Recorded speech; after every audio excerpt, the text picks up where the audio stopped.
Selamat berjumpa kembali di dalam layanan audio Sahabat Seperjalanan. Hari ini adalah hari Selasa 11 Mei 2021.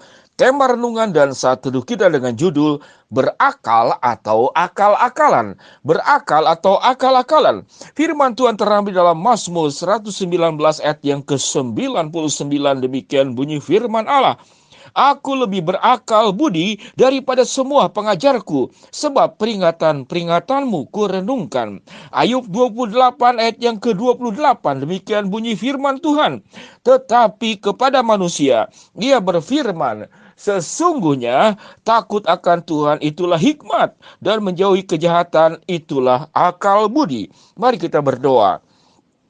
Bapa yang di dalam surga, kami bersyukur ya Tuhan, tatkala Tuhan memberikan kepada kami akal budi, akal yang begitu luar biasa, maka sesungguhnya itulah untuk membuat kami mempermudah hidup di dalam kebenaran, mempermudah hidup untuk bisa saling menolong, mempermudah hidup untuk saling memberkati, dan bahkan mempermudah kami bagaimana bisa memahami kehendak Allah, perintah Allah, dan kami jalani dalam kehidupan ini. Di dalam nama Tuhan Yesus kami berdoa.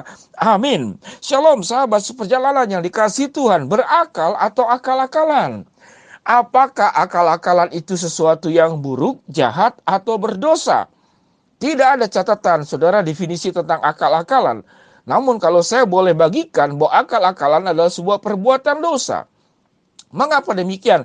Karena akal-akalan biasanya itu mengandung pelanggaran norma, mengandung pelanggaran hukum, dan tujuannya adalah untuk kepentingan diri sendiri, agar lebih cepat, lebih mudah, lebih ringan, kemudian lebih menguntungkan dirinya di dalam banyak cara. Bagaimana para pedagang mengurangi kiloan, itu namanya akal-akalan.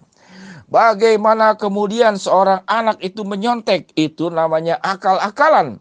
Bagaimana seorang mahasiswa tatkala masuk kuliah tidak masuk, tapi kemudian tercatat di absensi, itu akal-akalan. Dengan cara bagaimana? Temannya yang mengisikan dan mencontoh tanda tangan daripada temannya dipelajari, kemudian dituliskan di sana. Itu namanya akal-akalan. Apalagi yang namanya akal-akalan? Tatkala kita mungkin dalam antrian, kita tidak mau mengikuti prosedur umum, lalu kita memakai pihak-pihak orang dalam supaya kita bisa punya proses yang lebih cepat daripada antrian tersebut. Itu namanya akal-akalan. Apalagi yang namanya akal-akalan? Banyak sekali. Bagaimana kita bisa berjualan supaya laku? Kita buat kemasannya sedemikian indah, sementara dalamnya itu buruk. Saya pernah membeli stroberi di daerah Puncak, Bogor. Bagian atasnya, saudara, itu stroberi yang begitu bagus.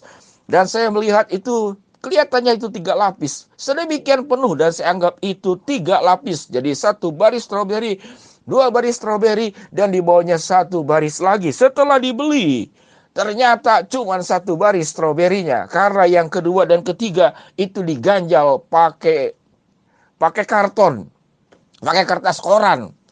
Jadi kita membeli dianggap itu 3 baris, itu namanya akal-akalan. Sahabat seperjalanan yang dikasihi Tuhan, akal-akalan itu mengandung unsur penipuan, akal-akalan itu mengandung unsur merugikan, akal-akalan itu mengandung unsur kepentingan pribadi dan penipuan. Sahabat seperjalanan yang dikasihi Tuhan, bagaimana seorang anak akal-akalan untuk dia terluput daripada perhatian dan disiplin orang tua. Bagaimana pasangan itu akal-akalan. Bagaimana dia tidak setia, namun main belakang. Dan kemudian berupaya bagaimana seakan-akan dia setia. Sahabat seperjalanan yang dikasihi Tuhan, Alkitab mengajarkan, tetapi kepada manusia ia berfirman, sesungguhnya takut akan Tuhan itulah hikmat, dan menjauhi kejahatan itulah akal budi. Sahabat seperjalanan yang dikasihi Tuhan, seseorang yang berakal itu tidak harus akal-akalan. Tatkala hikmat dan akal yang dipakai oleh kita, yang diberikan oleh Allah, itu harus hidup di dalam kebenaran. Dan Alkitab mengatakan menjauhi kejahatan. Dan Allah menjanjikan sewaktu engkau mengikuti peringatan-peringatanmu di dalam Mazmur 119 ayat ke-99, maka engkau akan lebih berakal budi dari semua pengajarku. Jadi Orang yang takut akan Allah, dia bisa lebih berakal budi. Karena akal budi tidak hanya berbicara tentang keilmuan. Akal budi berbicara tentang karakter. Akal budi berbicara tentang bagaimana hidup di dalam kekudusan dan di dalam kebenaran. Sehingga benar Salomo berkata, berikanlah kepada aku ya Tuhan hikmat. Hikmat untuk membedakan mana yang benar dan mana yang salah. Itulah permintaan Salomo di masa tuanya. Setelah dia mendapatkan segala sesuatu dalam kehidupannya, maka yang diminta yang paling utama adalah hikmat, adalah akal budi, takut akan Allah. Orang yang takut akan Allah pasti hidupnya akan cerdas. Orang yang takut akan Allah hidupnya akan benar. Dia tidak akan kemudian menyimpang ke kiri dan ke kanan. Orang yang takut akan Allah, dia akan bertanggung jawab. Orang yang takut akan Allah, dia akan rajin belajar. Orang yang takut akan Allah, tatkala menghadapi masalah, dia tidak cepat menyerah atau cari jalan pintas dengan cara akal-akalan. Dia akan berjuang. Bagaimana dengan cara yang benar, masalah itu dengan pertolongan Tuhan, itu bisa diselesaikan. Sehingga orang yang takut akan Allah, yang dikatakan oleh firman Tuhan, dia akan menjauhi kejahatan dan dikatakan itulah akal budi. Sahabat seperjalanan yang dikasihi Tuhan, tatkala anak lain di sekolah itu menyontek, dia tidak mau berbuat dosa itu. Dia akan berjuang bagaimana punya nilai yang tinggi tanpa menyontek. Maka dia akan berjuang. Sahabat seperjalanan yang dikasihi Tuhan, tatkala kita berakal dan berhikmat di dalam Allah, maka kita belajar dari banyak contoh-contoh di dalam firman Tuhan, dari mulai perjanjian lama sampai kepada perjanjian baru. Tokoh-tokoh di dalam Alkitab itu berjuang bagaimana hidup di dalam kebenaran, memberitakan kebenaran.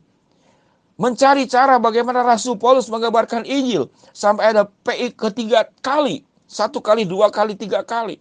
Berbagai macam cara bagaimana Injil itu bisa tersebar dengan berjalan kaki, dengan menaiki kapal, lalu kemudian menaiki binatang unta atau keledai.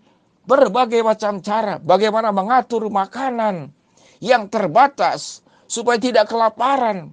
Dia berdoa, dia berjualan, kayak dikatakan kemah. Seorang penjual kemah sambil mencari uang, sambil melayani. Itu namanya akal. Di dalam kondisi pandemik ini, Tuhan memberikan kita hikmat, kita tetap hidup di dalam kebenaran. Namun Tuhan juga memberikan kepada kita akal, tapi bukan akal-akalan. Bagaimana kita bisa punya penghasilan yang lebih baik? Bagaimana kita supaya hidup itu menjadi lebih sehat? Bagaimana masa depan kita itu bisa lebih cerah? Tuhan sudah memberikan kepada kita yang namanya otak, yaitu akal budi. Tinggal kita bagaimana mengolahnya dengan baik. Meminta hikmat dari Allah dan kita kerjakan bagian kita. Sahabat seperjalanan yang dikasihi Tuhan, saya senang sekali yang namanya bermain musik. Dan saya tidak pernah bayar 1 rupiah pun kepada guru untuk belajar musik. Namun saya menguasai sedemikian banyak alat musik. Karena kenapa? Karena Tuhan memberikan kepada saya akal. Saya mendekati guru dan saya bertanya bagaimana cara bisa bermain musik. Saya tidak mengatakan saya mau les. Saya cuma mau bertanya, boleh nggak saya bisa bermain alat musik? Lalu dia dengan senang hati mengajarinya. Maka saya bertanya berbagai macam sumber. Dapat keilmuan tanpa harus bayar. Dan tanpa harus melanggar hukum. Tanpa kemudian saya melakukan sesuatu yang buruk. Hanya saya bertanya. Bertanya itu kan tidak perlu bayar. Lalu orang dengan senang hati mengajarkan. Saya bertanya jika orang lain. Maka saya tidak les. Tapi saya bertanya. Itu namanya akal. Tapi bukan akal-akalan. Sahabat seperjalanan yang dikasihi Tuhan. Membimbing anak. Mengolah rumah tangga. Bekerja. Mengurus keluarga. Berbisnis. Menghadapi sakit penyakit, menghadapi problem. Mintalah hikmat dari Allah. Tuhan akan berikan akal budi untuk kita menyelesaikan banyak persoalan dalam hidup ini. Biarlah kita menjadi orang yang berakal. Jangan akal-akalan. Mari kita berdoa. Bapa yang di dalam sorga, hamba berdoa buat sahabat seperjalanan yang sedang sakit di rumah sakit ataupun di rumah. Tuhan jamah, Tuhan sembuhkan. Buat sahabat seperjalanan yang sedang menghadapi kendala, kesulitan, masalah dalam kehidupan ini. Tuhan memberikan hikmat akal budi untuk kami bisa menyelesaikannya. Buat sahabat seperjalanan yang sedang memohon berharap sesuatu, Tuhan akan kabulkan sesuai dengan waktu, rencana, dan kehendak-Mu. Di dalam nama Tuhan Yesus kami berdoa. Amin. Shalom sahabat seperjalanan. Biarlah kita menjadi pribadi yang berakal, meminta hikmat Allah, dan jangan hidup dengan akal-akalan, karena akal-akalan adalah perbuatan dosa. Shalom, Tuhan memberkati kita semua. Amin.